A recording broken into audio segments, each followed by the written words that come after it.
All right, we're on the air now.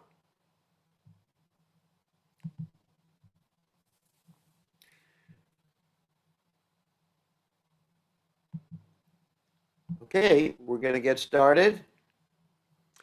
And okay, so let me get the guitar.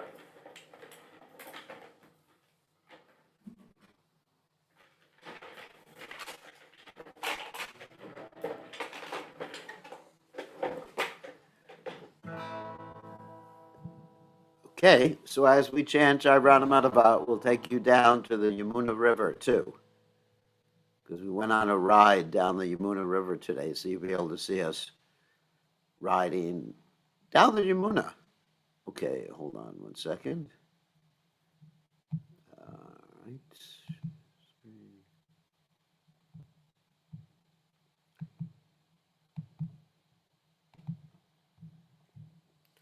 Okay, Jaya Radhamadava. Here we go.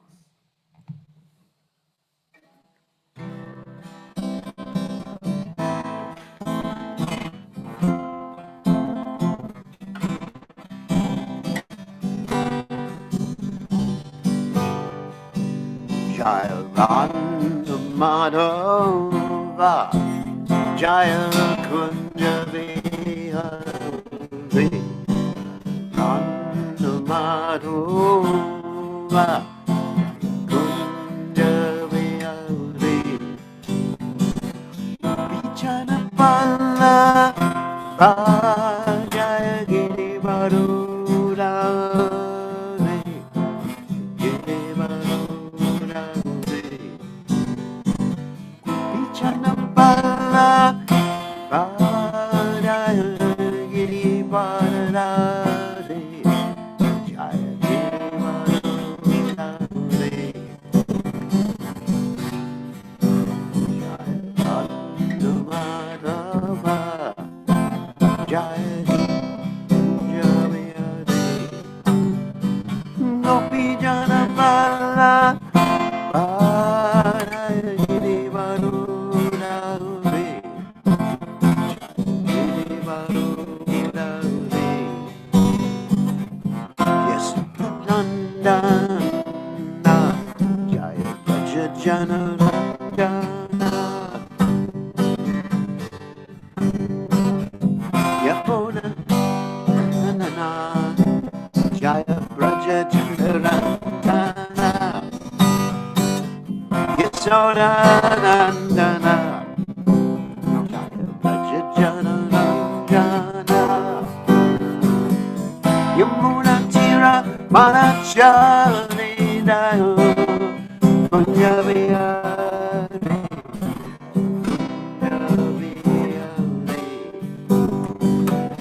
Yamuna Tira Manachari Dayo Punjabiyari Jaya Punjabiyari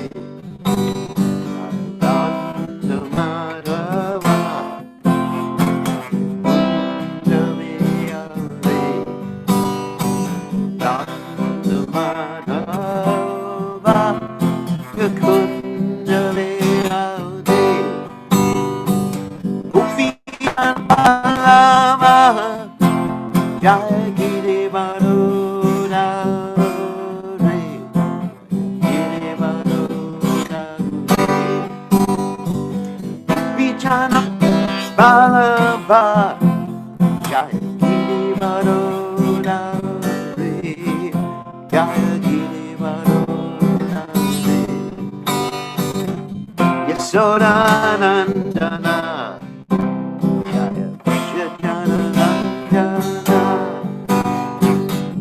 Yasoda Nandana Jaya Jana Nandana Yamuna Tira Manachari Naya Kunjabiyari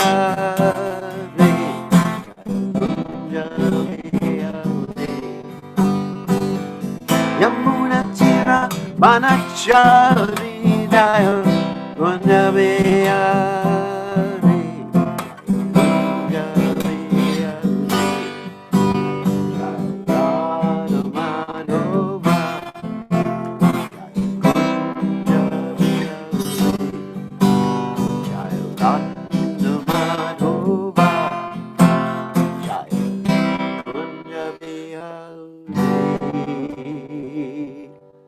Jai Om Vishnupad Paramahansa Paramita. Also tell us that Shri Shrimad, His Divine Grace, Abhaya Charanada Bhaktivedanta Goswami Srila Prabhupada Ki Jai. ISKCON, Founder Acharya, Srila Prabhupada Ki Jai. Anantagoti Vaishnava Vrinda Ki Jai. Namacharya Srila Hridas Thakur Ki Jai. Prem se Kaho Shri Krishna Chaitanya Prabhu Nityananda Shidwaita Gadadha Shivasadi Gaur Bhakta Vrinda Ki Jai. Shri Shri Radha Krishna Gopikanda Jai Mukunda Radha Kunda Giri Govardhan Ki Jai Vrindavan Sriram Jayalata Swami Ki Jai Yamamaya Ki Jai Srimati Tulasi Devi Ki Jai Samaveda Bhakta Vrinda Ki Jai Gaur Premananda Hari Hari Bol.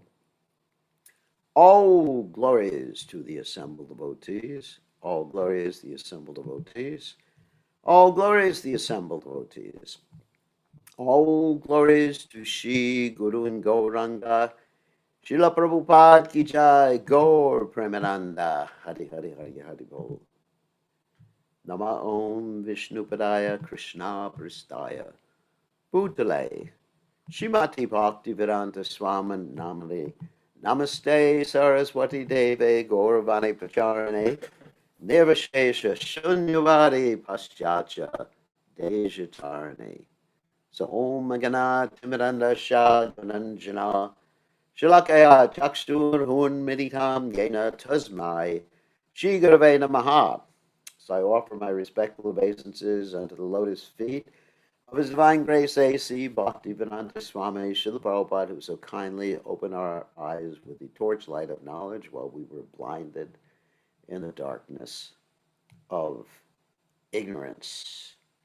Okay, so we're going to go on with the Caitanya Charitamrta. Jaya Jaya Sri Caitanya Jaya Nityananda Jaya Dvaita Chandra Jaya Gaur Bhaktivinoda Jaya Jaya Sri Caitanya Jaya Nityananda Jaya Dvaita Chandra Jaya Gaur Bhaktivinoda Jaya Jaya Sri Caitanya Jaya Nityananda Jaya Dvaita Chandra Jaya Gaur Bhaktivinoda. So, good to see everybody. I thought we'd just have a little interesting video. Here at Nugaloka, we have many attractive features because we're trying to make all the features here as attractive as possible so that people will want to join us in Nugaloka. The whole purpose of Nugaloka is to attract people to Krishna consciousness. And so we have a lot of interesting things here, in addition to chanting Hare Krishna and the beautiful deities of Shri Shri Radha Golokananda.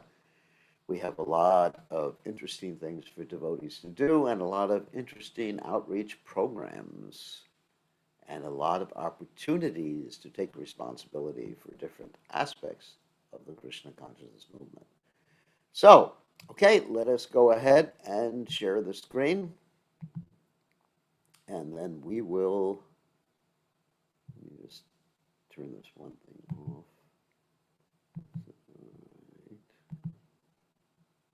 Right. That.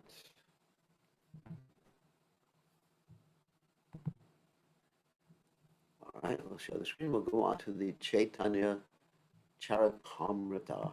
We're still on the 5th chapter of the Adi Lila, talking about the glories of Lord Nityananda. And it's very important to talk about the glories of Lord Nityananda. Why? I'll tell you why. Because Lord Nityananda, Balaram Hoyle Nitai, Lord Nityananda is Balaram. Balaram is the original spiritual master, and Nayamat Mahabala, he and Aina, Labwa. Without the mercy of Balaram Nityananda, no one can make any spiritual advancement. So we're all dependent upon Lord Nityananda. Ha Prabhu Nityananda, Premananda Sukhi. But Ami Baro Duki. We are most unhappy in this world. But Premananda Sukhi, Lord Nityananda is very happy. Nitya Ananda. And by associating with Lord Nityananda, one gets free of all material desires and one experiences unlimited happiness. So now we are going to go to the reading. So text 59, and for those of you who want to raise your little hands, you'll get a chance to read a little later after I do my reading. So Jagat Karananahi Prakriti Jadarupa Shakti Sancharya Hare Krishna Kare Kripa. Because Prakriti is dull and inert, it cannot be the cause of the material world. But Lord Krishna shows his mercy by infusing his energy into the dull, inert material nature. As we mentioned before, the Prakriti in its unmanifest state is called the Pradhana. And Lord Krishna injects us. Of course, he's not as Lord Krishna, but as his expansion, which is not different from Lord Krishna, as the Mahavishnu. He looks at the material energy and bingo, we are planted or implanted within the material nature, and the material nature starts to take shape. He infuses energy into the dull, inert material nature. Krishna Shakti Prakriti Hai Gona Karana. Ogni Shakti Loha Yaiche Karaye Jarana. Thus, Prakriti, by the energy of Lord Krishna, becomes a secondary cause, just as iron becomes red hot by the energy of fire. Ataiva Krishna Mula Jagat Karana.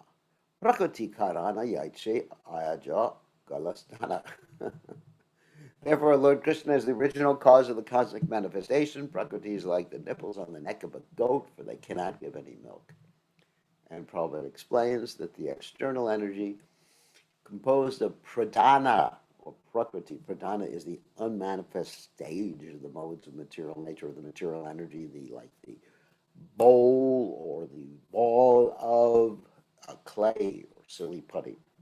Or prakriti as the ingredient supplying portion, and maya as the causal portion, is known as Maya Shakti.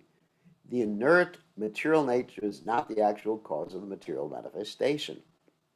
For Karana Vashai, Mahavishnu, the planetary expansion of Krishna, agitates all the ingredients by looking at the ingredients, not by touching the ingredients.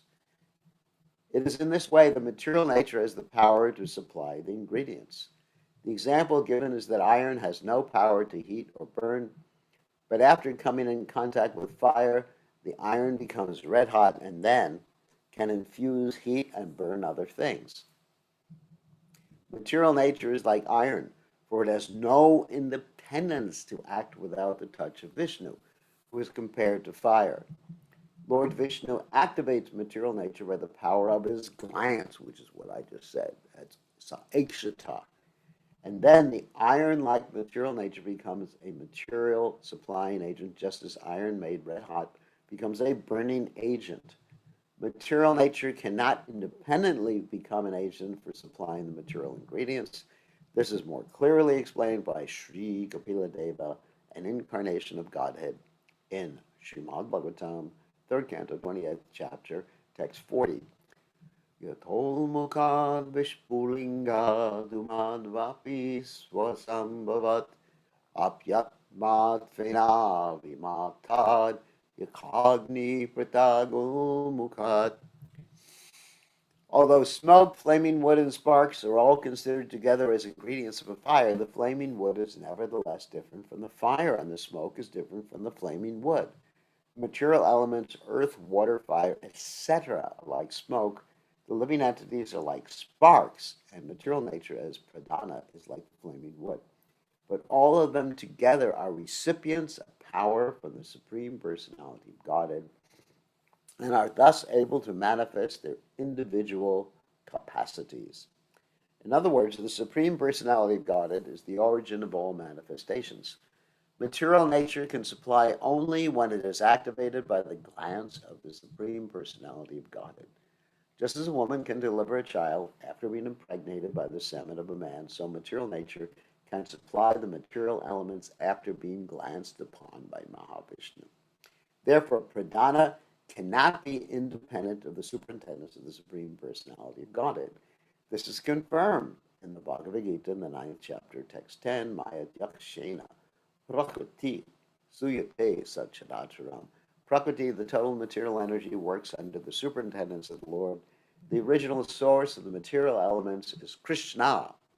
Therefore, the attempt of the atheistic Sankhya philosophers to consider material nature the source of these elements, forgetting Krishna, is useless. Like trying to get milk from the nipple-like bumps of skin hanging on the neck of a goat.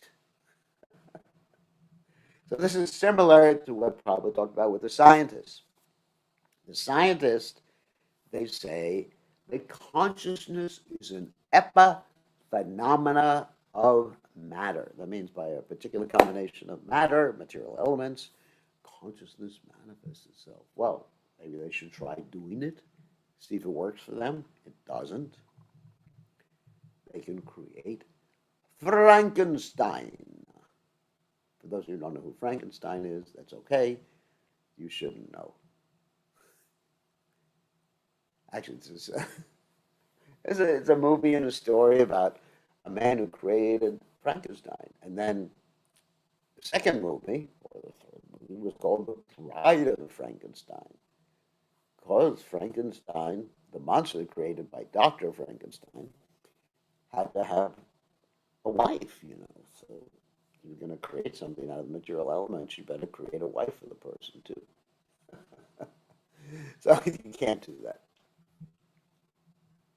Nowadays, of course, in Japan, for people who are very lonely, they actually create companions, robots, with very, very close to human features. Very, very close. And even some hotels you go into in Japan, you're greeted at the reception desk by a humanoid robot. But there's no consciousness. Mayang se kahitare nimittakarana sehanahi yate karta itu narayana.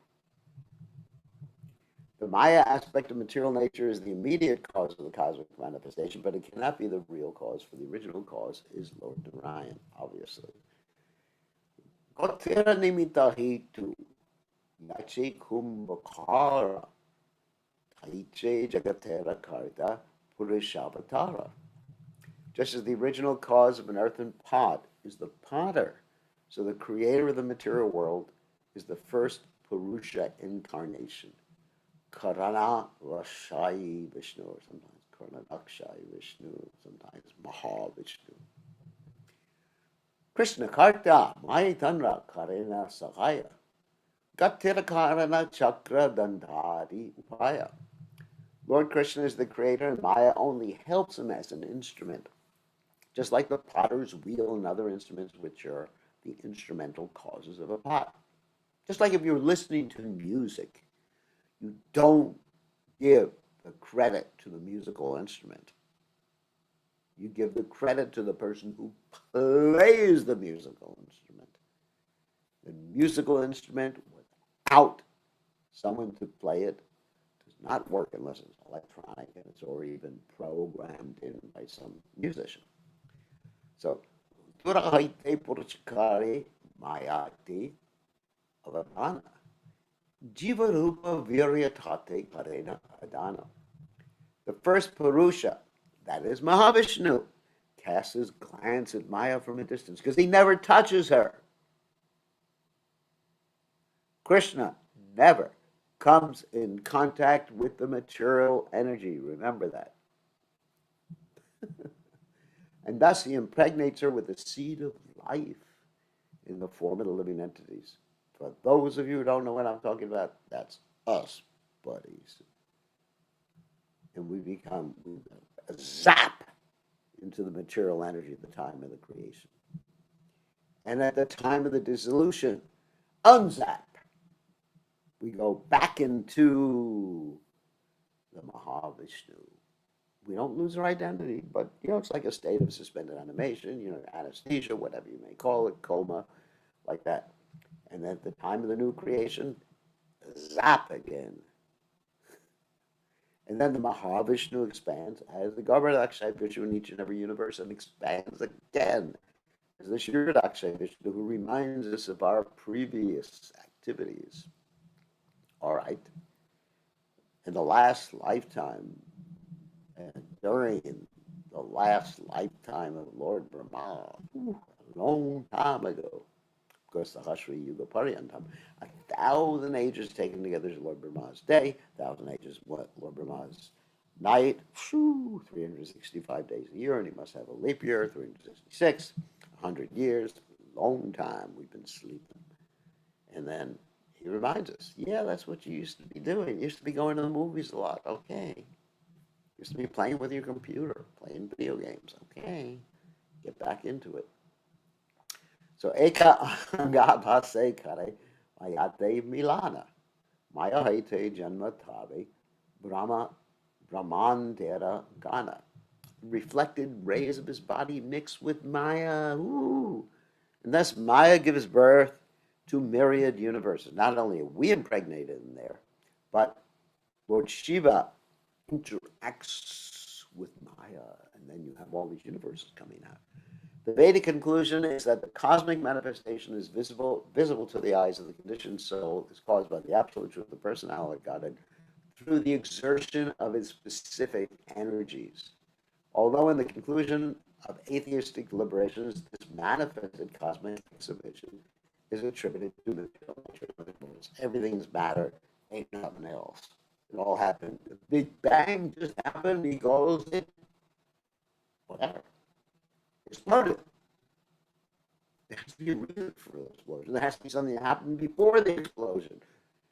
And usually, if you have dynamite, a person put it in place. No, no. So, anyway, so they're talking about the bang or the original bang. Anyway, so where did it come from? And that's the question. So with this, whoops, internet unstable. Even my internet's unstable with the speak of people. So we agree with the scientists when they say there was a big bang, but who caused the big bang? It's Krishna. Krishna is the big bang guy. So anyway, the energy of the absolute truth is exhibited in three ways: spiritual, material, and marginal. Yeah, we've spoken about this before. The absolute truth is identical with the spiritual energy. Only when contacted by the spiritual energy can the material energy work. It's just inert, otherwise, just stays still. And the temporary material manifestations thus appear active. In the conditioned state, the living entities, that's us, of the marginal energy are a mixture of spiritual and material energies. Yep, haven't we all experienced it? The marginal energy is originally under the control of the spiritual energy, but under the control of the material energy, the living entities have been wandering in forgetfulness within the material world since time immemorial. The conditioned state is caused by misuse of the individual independence on the spiritual platform. So we misused our independence. We did it. We're responsible. We weren't just like put here because, God decided, he needed some people in the prison. It's like the government, or good government, wouldn't just decide they just need someone in the prison because, it's all empty. You got to fill it up. We're here because we did something, we acted in a certain way, we had a certain type of consciousness. We are culpable. The proof is you have a material body. That's the proof that you are guilty. Just the fact that you're in prison proves that you're guilty. Where this separates the living entity, because Krishna doesn't convict someone who isn't guilty. Because Krishna knows everything. Nobody gets convicted to this material world because they're innocent. Where this separates the living entity from the association of the spiritual energy. But when the living entity is enlightened by the grace of the Supreme Lord or his pure devotees and becomes inclined to revive his original state of loving service, He is on the most auspicious platform of eternal bliss and knowledge by Prabhupada's mercy. The marginal jiva, that's us, or living entity, misuses his independence and becomes averse, that means against, to the eternal service attitude when he independently thinks he is not energy, but the energetic. I'm the boss. Ishwara, humble giver. I am a controller. I am the enjoyer. Siddho hum. I am powerful, energetic. Bhagavan Sugi. It's just like it would be just like, let's say you have an electronic device, uh, and you take out the battery, and would it work? No, that's ridiculous. You need the battery. The battery is Krishna. This misconception of his own existence leads him to the attitude of lording it over material nature. I'm the Lord here, the king of my castle. The material nature appears to be just the opposite of the spiritual energy. The fact is that the material energy can work only when in contact with the spiritual energy. Originally, the energy of Krishna is spiritual, but it works in diverse ways, like electrical energy, which can exhibit the functions of refrigerating or heating through its manifestation in different ways. The material energy is spiritual energy covered by the cloud of illusion or Maya. Therefore, the material energy is not self-sufficient in working. Krishna invests his spiritual energy into material energy, then it can act, just as iron can act like fire after being heated by fire. Material energy can act only when empowered by the spiritual energy. When covered by the cloud of the material energy, the living entity, who is also a spiritual energy, the Supreme Personality of Godhead, forgets about the activities of the spiritual energy and considers all that happens in the material manifestation to be wonderful. This whole world is wonderful. So much wonderful death in all the varieties, so many wonderful diseases, so much wonderful old age. Oh my God. I was talking today, or sending messages today to someone. How can I counteract my old age? How can I get rid of the wrinkles and the dark things under my eyes? And they said, just see someone who is expert in cosmetics. But a person who's engaged, that just covers it up. Just like you see many times the ladies, they go to a cosmetician. Got that word right? Cosmetician is an expert in cosmetics. And so they can cover up all problems.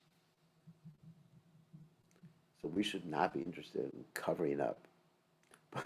But a person who is engaged in devotional service and full Krishna consciousness, who is therefore already situated in the spiritual energy, can understand that the material energy has no independent powers. Whatever actions are going on are due to the help of the spiritual energy. The material energy, which is the perverted form of the spiritual energy, presents everything pervertedly. We are all perverts in this material world, thus causing misconceptions and duality.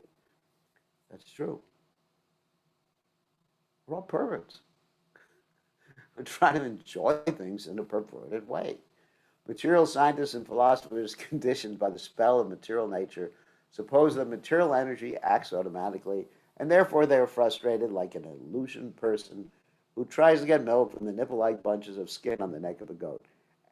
As there is no possibility of getting milk from these bunches of skin, there is similarly no possibility that anyone will be successful in understanding the original cause of creation by putting forward theories produced by the material energy. Such an attempt is a manifestation of ignorance. The material energy of the Supreme Personality of Godhead is called Maya or illusion because in two capacities, by supplying the material elements and by causing the material manifestation, the ingredient cause and the efficient cause, it makes the conditioned soul unable to understand the real truth of creation.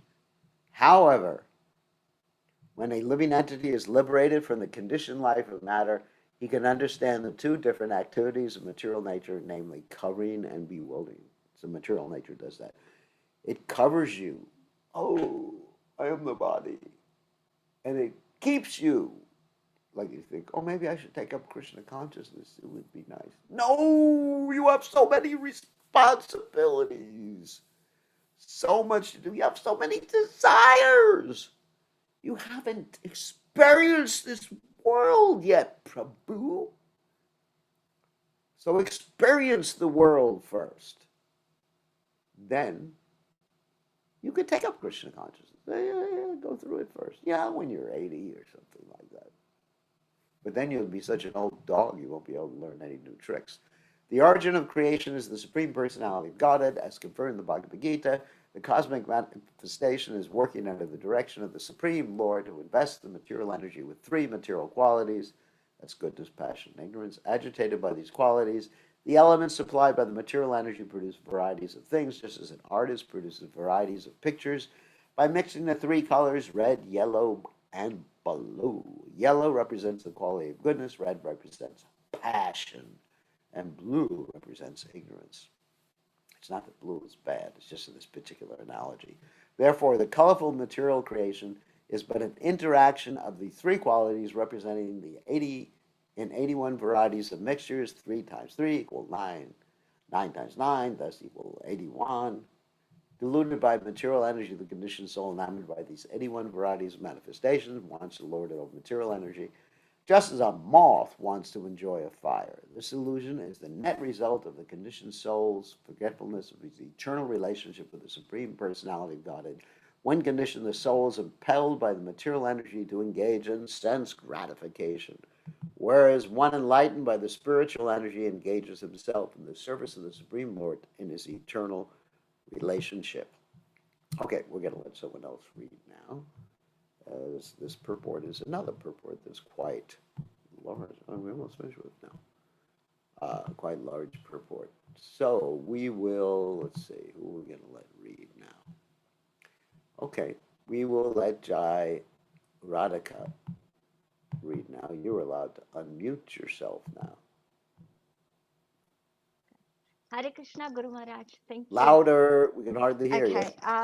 Can you hear me now? I can hear you, but it's just I want everyone to be able to hear you. Okay. I try speak the loudest. Okay, that's best good. I can do. Please accept my humble obeisances to Guru Maharaj. All glories to Srila Prabhupada. Okay. Yeah. Krishna is the original cause of the spiritual world, and he is the covered cause of material manifestation. He is also the original cause of the marginal potency, the living entities. He is both the leader and maintainer of the living entities, who are called the marginal potency, because they can act under the protection of the spiritual energy or under the cover of the material energy. With the help of the spiritual energy, we can understand that independence is visible only in Krishna, who by his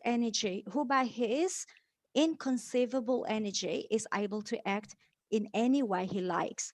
The Supreme Personality of Godhead is the absolute whole, and the living entities are parts of the absolute whole. The relationship of the Supreme Personality of Godhead and the living entities is eternal. One should never mistakenly think that the spiritual whole can be divided into small parts by the small material energy. The Bhagavad Gita does not support this Mayavadi theory. Rather, it clearly states that the living entities are eternal small fragments of the supreme spiritual whole.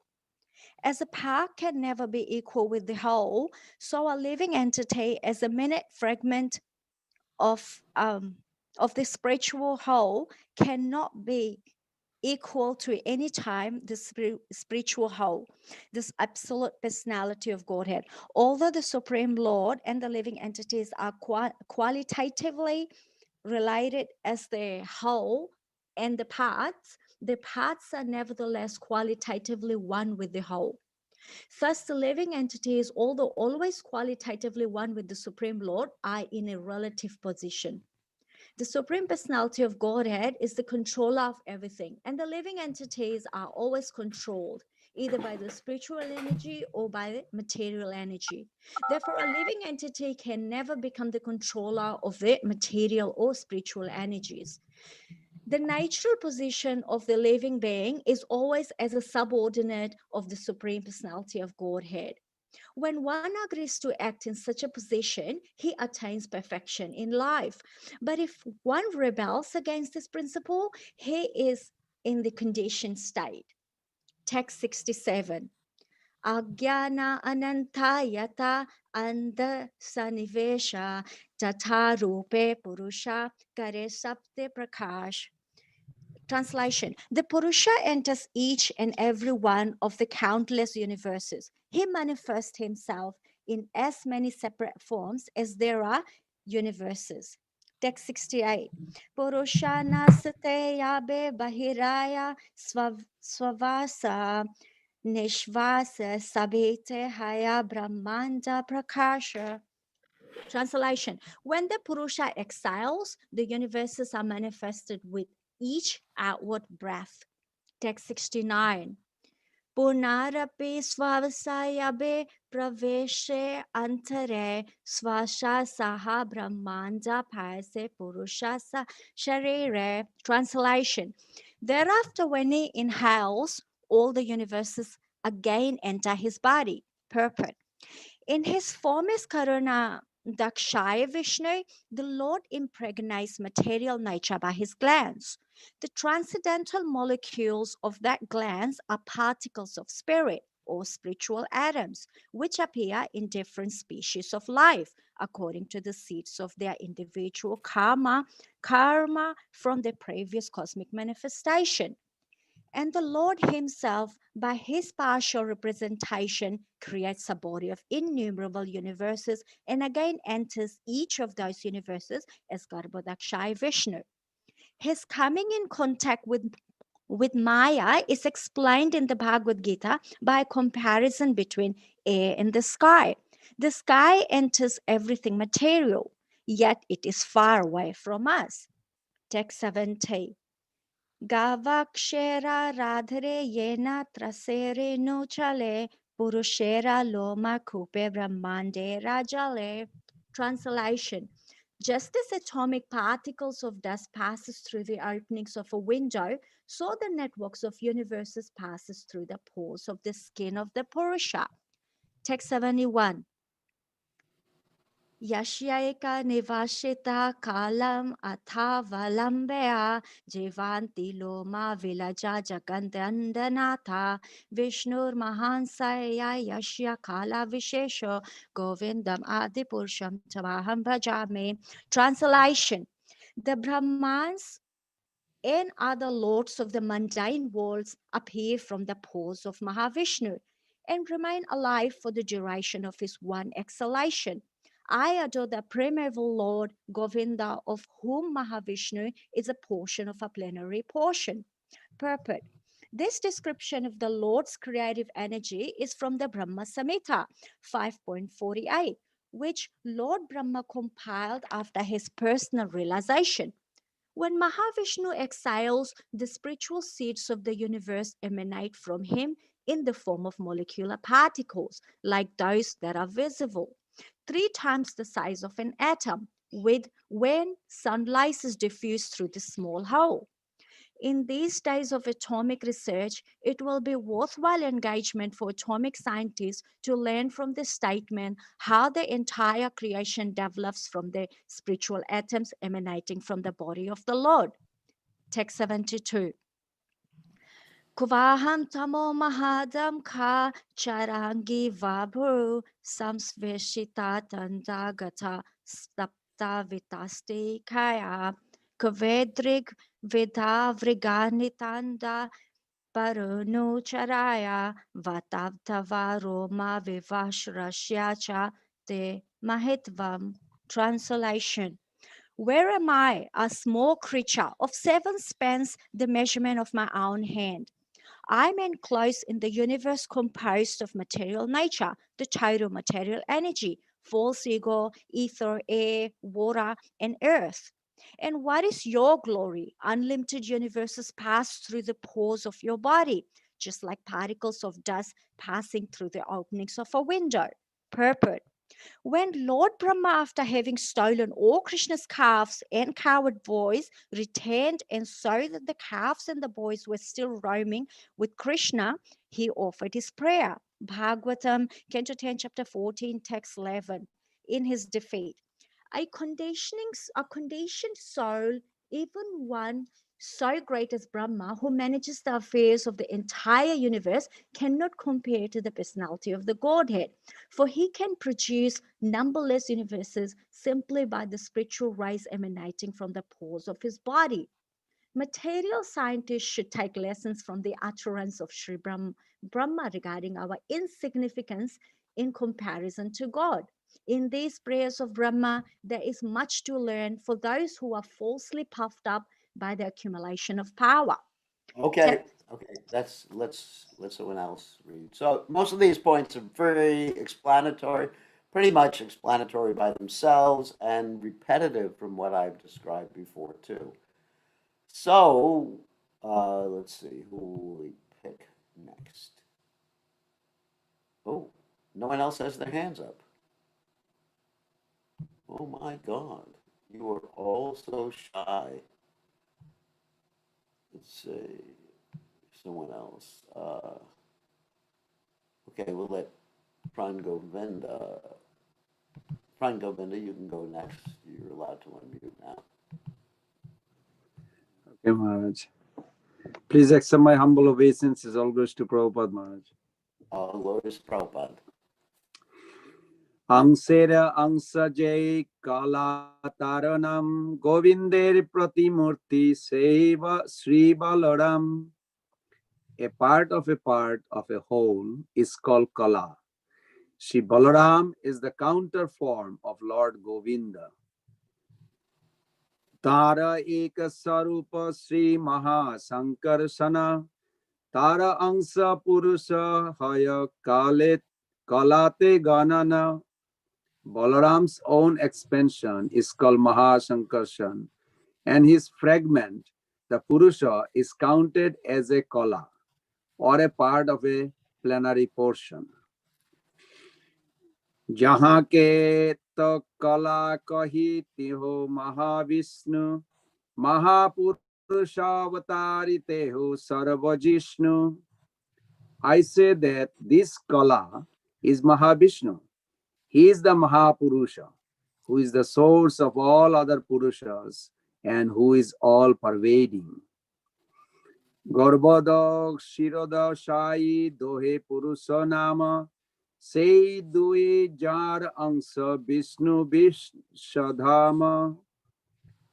Garbhodakshai and Shirodakshai are both called Purushas. They are plenary portions of Karandakshai Vishnu, the first Purusha, who is the abode of all the universes. Purport. The symptoms of the Purusha are described in Lagu Bhagavatamrita.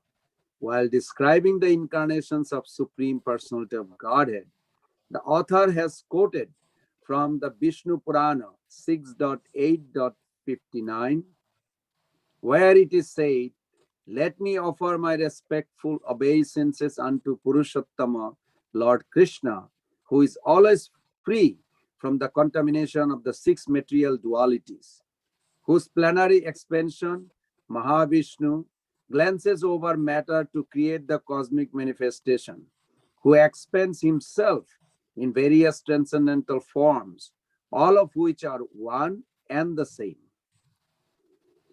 who is the master of all living entities, who is always free and liberated from the contamination of material energy, and who, when he appears in this material world, seems one of us, although he has an eternal spiritual, blissful transcendental form." In summarizing this statement, Rupa Goswami says, concluded that the plenary expansion of the Supreme Personality of Godhead, who acts in cooperation with the material energy, is called the Purusha.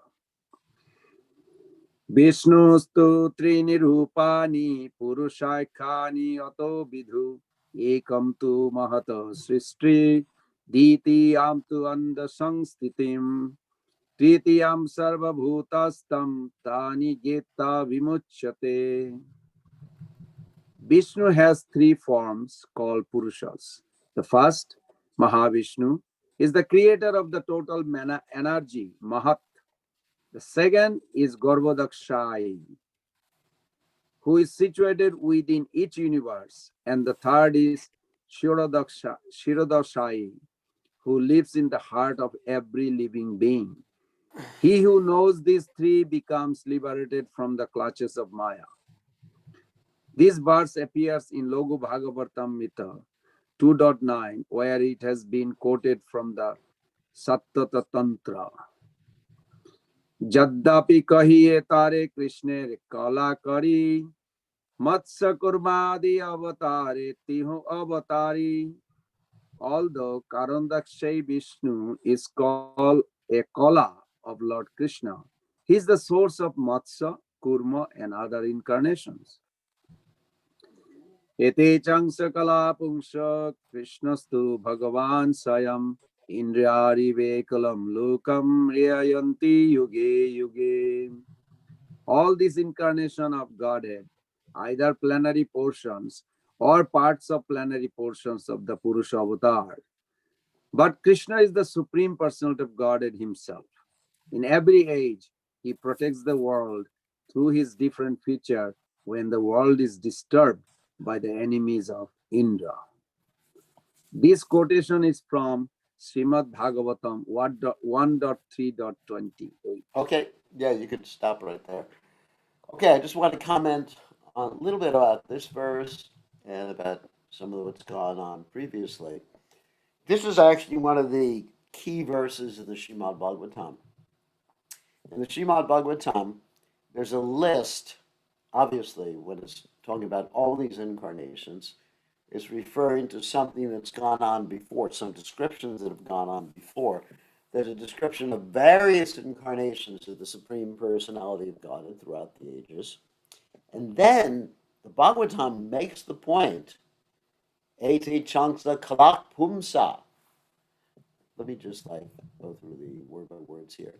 There are all these Angsa Kala, they're portions of plenary portions. What does that mean?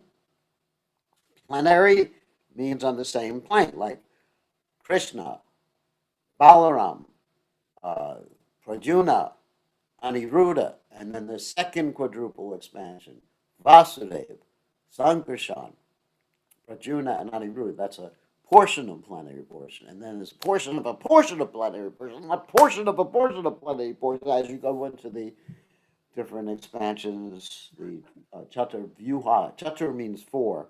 The Chatur Vyuha expansions such as Vasudev, Sankarshan, Prajuna, and Aniruddha.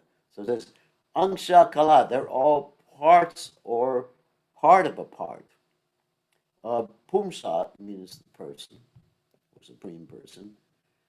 But, two means but. Krishna, but Lord Krishna, Bhagawan actually means full of all opulences. Swayam, he is the original Supreme Personality. He's from who all the other expansions come. And as I mentioned before, it's not that they come at a certain time or manifest at a certain time. Sometimes it appears that they appear at a certain time, but they're always existing. Indriyari, the demons, of course, Vyakulam, Lokam, Vridyanta, Yuge. He appears in different millenniums, but Krishna is the original. So try to remember that. And how do we also know that Krishna is the original? We can use our logic. Logically, Krishna exhibits more qualities, such as intimate pastimes, intimate devotees, unexcellable beauty, and also he plays the flute. The other incarnations, they may play different instruments. Anyway, I'm not going to be too funny about this. So this is actually, it's one of the key verses in the Srimad Bhagavatam.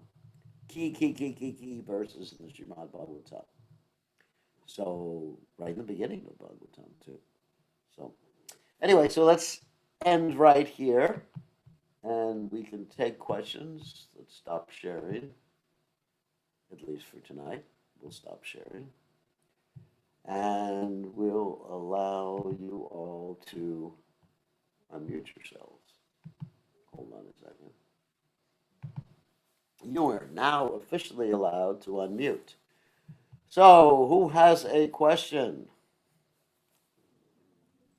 I have a question if no one else has. Well, let's give other people opportunity. Okay, Rakesh, you have a question? Buddy. Who has a Yes, Gurudev. question? Please accept my humble obeisances. All good. Yes, I do. The Okay. question is, when you talk about the expansion of Krishna, I thought the first quadruple expansion of Krishna was Vasudev, Pradyuman, Anirudh, and Sankrishna. Not in that order, but those four. But you just said that the first was Balaram, Those are Krishna, the Pradyuman, well, Anirudh. the first quadruple expansion is Krishna, Balaram, Pradyumna, and Niruddha. And then the second one from there comes Vasudeva, Sankrishna, and Pradyumna, and Niruddha. In one sense, you could say Krishna is the original Vasudeva. I mean, if you talk about it categorically, in categories, you could say Krishna is the original Vasudeva, Balaram is Sankarshan, the original Sankarshan, and then Pradyumna, and Niruddha. But that's the first Chaturvyuha manifestation. The first expansion from the first Chaturvyuha manifestation is Vasudeva, Sankarshan, Pradyumna, and Aniruddha. Okay, so manifestation and extension, or Well, expansion, first actually, manifestation was Balaram, Balaram. actually, Expansion. everyone's in expansion except for Krishna. Rajendra That is Nandana. true. Balaram is an expansion of Krishna. Arjuna is an expansion of Balaram, and Aniruddha is expansion of Balaram, and Arjuna and Krishna ultimately. So all three of them are expansions. Krishna is the only one. H.E. Chunk, Saklak, Pumsang, Krishna is Stu Bhagavan Swayam. And all the other Chaturvyuha manifestations expand from the original Chaturvyuha manifestation, which is Krishna, Balaram, Arjuna, and Aniruddha. Anyway. Okay, Gurudev, thank you. Don't worry, be happy. And Okay. the only person who'll have to worry about all these different expansions is Rishikesh, because he's going to the Vaikuntha planet. The rest of us just worry about Krishna in the spiritual world. So, Hare Krishna Gurudev, this is Adidev. yeah, all right. Okay, Adidev, you have a question. Yeah, Gurudev. So we have Krishna exhibiting the four sweet qualities, right? Like Rupa Madhurya, Venu Madhurya, Lila Yeah. Madhurya. So other forms won't exhibit those things, or they're just means can't. I guess Narayana can play. Well, I flute. mean, obviously, all the forms of Krishna are Rupa Madhurya. They're all sweet. Yeah. But they're not intimate. That's the difference. Balaram is intimate, actually. But when you go to the second quadruple expansions, but it's not intimate like Krishna. Krishna has much more intimacy than any other. Krishna has much more beauty. They're all Rupa Madhurya. I mean, they're all beautiful, sweet. But Krishna is infinitely more beautiful and more sweet. Hmm. So it's like a question of degree. It's not that. I mean, Lord Vishnu also has loving devotees, but they're not as intimate. Yeah. Okay. But none of the other expansions plays a flute. Lord Vishnu. But they can, if they want, they can play, but they don't play. Like usually they play guitar or violin or something like that. No, that's a joke. I mean, please don't take me literally. Of course they can play a flute, but they leave that up to Krishna. I mean, if an ordinary jiva soul could play a flute, certainly any incarnation of the Lord could play a flute. But the flute playing, as far as the incarnations of the Lord are concerned, is left up to Krishna. Mm. Krishna's the only, Balaram doesn't play a flute. Some of the coward boys play flutes, it's true. But nobody plays a flute like Krishna does. He's the quintessential flute player. Mm. Lila Madhurya, the sweetest Lila. Like Rama's Lila, you could say Ram's Lila is also sweet. It is sweet. I mean, who could say no? But it's not to the same extent that Krishna's Lila is sweet. And Ram certainly has, Rupa Madhurya. It certainly has a sweet form. I mean, phew. All the sages of Dandakaranya fell in love with Ram. They were ready to just become ladies to associate with Ram until Ram said, Ekapatni Vrata. And then at that point, he said to them, well, you have to wait to take birth again when I appear as Krishna. And then you can have that relationship with me. So, I mean, I'd say it's a question of degree, except for the flute playing. The flute playing is not a question of degree or who plays the flute better. If it was a question of degree, it would be that Krishna plays the flute better than Vishnu. But it doesn't. Vishnu doesn't play a flute. He just leaves it up to Krishna. Mm. He doesn't have anyone to call. I don't know if Vishnu plays other instruments. I mean, I haven't read anything. I know that Saraswati, she plays the veena. So other expansions or energies of Krishna, I think Hayagriva, I think the horse incarnation, they play some instruments, the form of Vishnu. My God. They play a veena. Hayagriva. Yeah, that's true. He could because he only has a horse head. Yeah, he plays veena. He carries true. instruments. And then you have then Lord Nrsingadev plays intestines.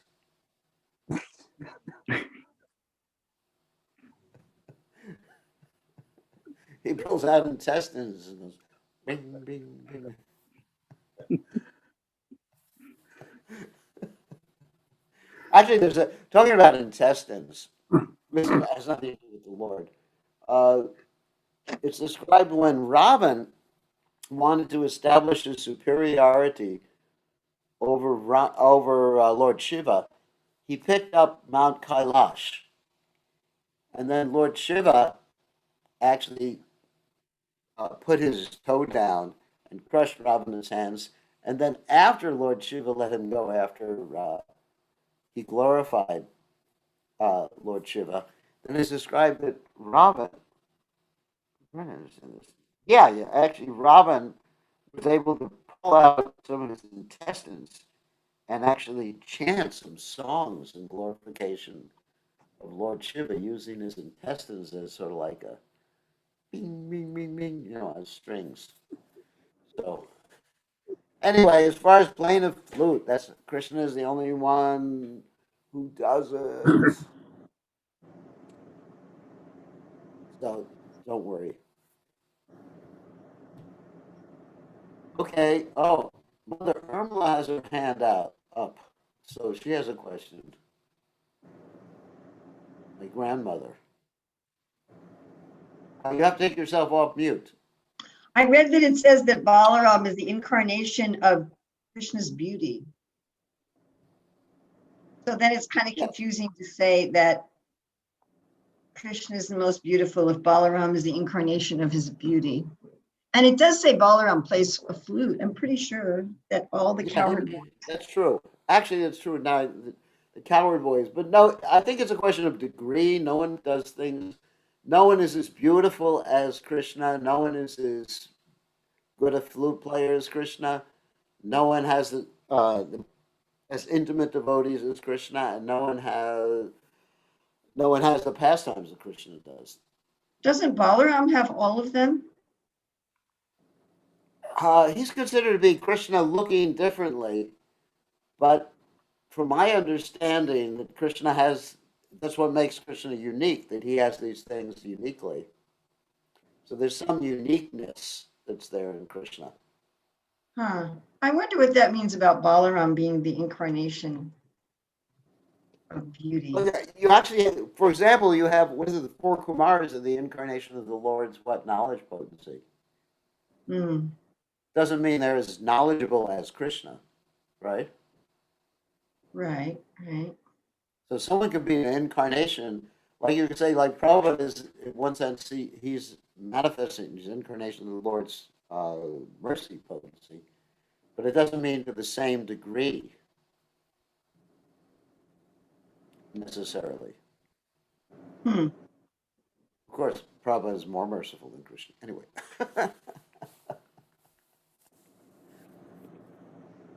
Anyway, Krishna is Tu Bhagavan Swayam. Krishna is the complete whole. Ete Chansa Kalakpumsa. Krishna is Tu Bhagavan Swayam. Krishna. Every other expansion or every other personality of God is an expansion of Krishna. All right, who else has a question? Jai Radhika, I think you have a question. Your hand's still up? No? No. Ganesha, you have a question?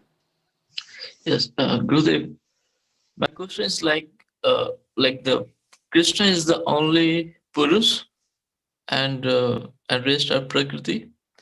In one side, Prakriti is Prakriti. Prakriti is What? inert. Prakriti is Prakriti is inert. No. There's different types of Prakriti. Vishnu Shakti Para yeah. Prokta It is Shakti Para Avidya Karma Sangya Nyotratir Shakti Ishade. Sometimes when we talk about Prakriti, that word refers to the material energy, and Prakriti could also mean female in relationship with Purusha. It can also mean the energy of the Supreme Personality of Godhead, depending upon the context. So we are Prakriti also, and Krishna is Purusha, but we are not inert. I mean, most of the time, or depending on what mode of nature we're associated with, we're either inert or to a certain degree. So anyway, so no, we are conscious living entities. Vishnu Shakti Para Prokta. Krishna has three different types of Prakriti. Para Prakriti, the Apara Prakriti, and then also the Tatashta. Vishnu Shakti Para Prokta, the transcendental or spiritual nature. Kshetragyakya Tatapara. What does that mean? The marginal potency of the Lord, which is ourselves. We are also spiritual, but we can be covered or influenced by the material nature. And then avidya karma sangyanya, tritiya shakti ishite. The third potency of the Lord is known as avidya, ignorant activities, which is the material energy. So those are the three potencies, three general categories of potencies of the Lord. But we are Prakriti, but we're not the pradhana.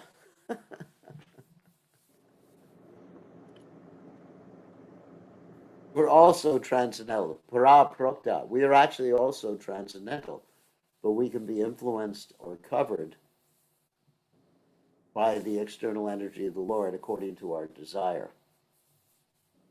Does that make sense? Or no? yes, Gurudev. So anyway, so in this particular context, Prakriti doesn't necessarily mean the pradhana. The pradhana is sometimes called Prakriti because it's the Lord's Prakriti, Lord's energy. However, there's different other types of Prakriti energies, of which we are one, and also the spiritual potency is another category. All right, who else has a question? Gurudev, is transcendental and spiritual is the same thing? That's an interesting question. Let me think about that. To transcend the material world Yes, if one can transcend the material world, one is spiritual, but I use in different contexts. You say the nature of the soul is spiritual, but he may not be transcending the material world. His nature is transcendental. Yeah, I guess I could use almost simultaneously. Our nature is transcendental, but we haven't transcended the material world. Our nature is spiritual, and it always is spiritual, but we haven't spiritualized our existence either. Anyway, don't worry, it's all word jugglery. Vishnu Shakti Para Prokta Kshetra Yakyatata Para Vidikara Sangin Yanya Tritir Shakti Ishite. So, who else has a question? I have question, Maharaj. Okay, Prangovinda, you have a question. What's your question? Question is on the 66. It says that, let's see if I can pull it out. The misuse of independence. Let's see. Yes. Okay. So then I just want to hear your view on that. If someone asks that question, that if as a father, if you knew that your child will misuse the individual independence and commit a crime or misuse it, and as they become cause of misery, aren't you responsible for that? No. With You have to let people learn their own lessons in life. Because you're not, first of all, if you were a parent and you knew that your child by doing so would die, then you're responsible. But Krishna knows that we don't die. Najayate mrite vakadachan, mayam bhutva bhavita bhanabuyaha. And he knows that sometimes we have to do things and experience them because we are stupid. Right? yes. There's two, at least, actually, there's more types of intelligence, but two types I'm going to refer to right now is you learn by hearing, and the second type is you learn by doing. And the third type is you do and you don't learn. Anyway, so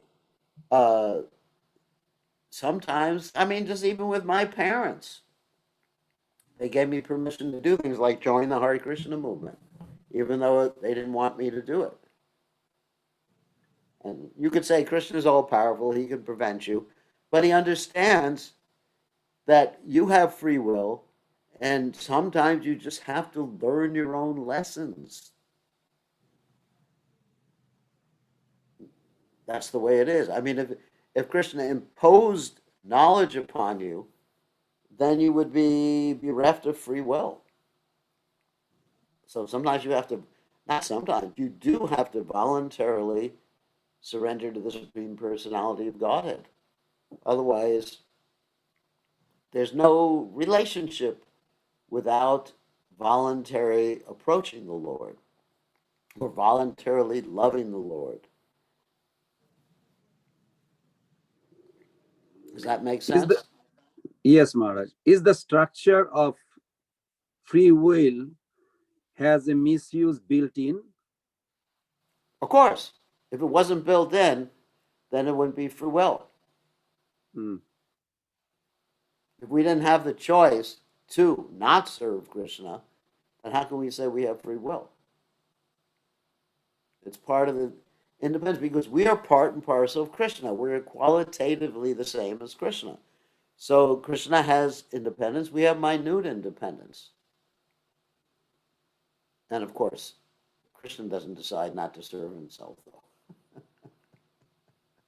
But it's interesting, very interesting point you made. I never heard that if you would endowed knowledge with us ahead, then it would the misuse, the free will or free choice would not be appropriately applied, or I would say evidence well, I mean, of. I mean, if you didn't have the chance to act against, let's say, what Krishna is saying or what Krishna wants, then how could you say you have free will? Krishna wants us voluntarily to love him, not involuntarily. I mean, it's not love anyway, if it's involuntary. This is a typical thing that Prabhupada talks about quite a bit. You can't force someone to love you. They always have to have the choice to not love you. If you force someone to love you, it's not love, it's just slavery or threats. I mean, just like, okay, let me use a political example, which I'm very fond of doing. Just like so many politicians in America expressed their support for Donald Trump in the past. I'm not talking about now. I'm talking about a few days ago. Expressed why? Because they were afraid that if they didn't express their support for Donald Trump, they would be primaried. And if you don't know what the word primaried means, I'll explain it. Primaried means that Donald Trump would actually go on his little Twitter account, and utilizing his Twitter account, he would make sure that the person wouldn't win the primary to run for election during the next cycle. So therefore, Donald Trump had a lot of chumchaws. You know what a chumchaw is? You're from India. Chamcha, yeah, a blind follower or something. Yeah, it means like a spoon. You should know what it is. It means a yes man. Yes, man. Yes. Yes man. Yes man or yes ma'am. So chumchaw is a yes man. Just like you see it sometimes in Indian politics, you said, oh, the so-and-so has so many chumchaws. It means spoon, actually, in Hindi. In India, it means spoon, but, like a spoon is a yes man. So, anyway, so he had so many yes men or yes women, and a lot of them were his supporters because they were afraid of what would happen to them if they didn't kiss his beat. Sorry, I shouldn't say that in class. If they didn't, if they didn't kiss a certain part of his anatomy, they were afraid of what would happen to them. And therefore they act like they loved him, but actually they didn't love him. They thought he was a jerk. Many. So that's not love. Love comes when you appreciate, you love, and you are ready to give your heart and do whatever the beloved wants you to do. That's love. Okay, on that happy note, we love you all. So we'll see everybody tomorrow evening.